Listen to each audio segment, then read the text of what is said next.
More students are back in class this year compared to last, and a new survey by the Angus Reid Institute might explain why. The majority of parents give in-class learning a passing grade, saying they're comfortable with the return. However, many want additional safeguards.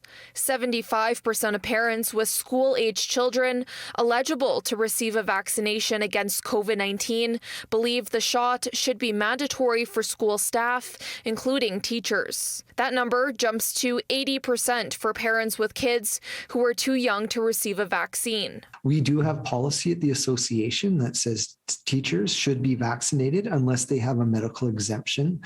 If that's the case, that if an employer or a school board in this matter were to make vaccinations mandatory, then they would have to find a way to ensure that those who cannot be vaccinated would have a way to make sure that, rapid testing or have access to those means as well. To help mitigate the spread of the virus, temporary vaccine clinics are coming to Alberta schools for students grades 7 to 12 as well as staff. We will address any signed valid consent that is returned to the school and work with them and the families, hopefully to get the immunization services that they need. Although the survey also suggests strong support for mandatory vaccines for students, school-aged kids in Alberta have some of the lowest vaccination rates.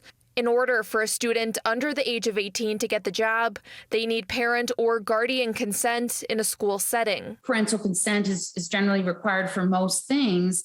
If that's a policy decision that the government is deciding to make, then I think they also need to send the message to minors that if your parents won't consent for you to do it at school, you can go and get it on your own initiative. For those mature minor students, we can assess them outside of the school setting at some of our COVID immunization clinics to determine if we're able to proceed with immunization in that setting. We just really wanted to protect the school setting and make sure that it's 100% supportive to both the parents and the school. The vaccine clinics are expected to run in schools across Alberta until mid-October. In Edmonton, Laura Kraus, City News.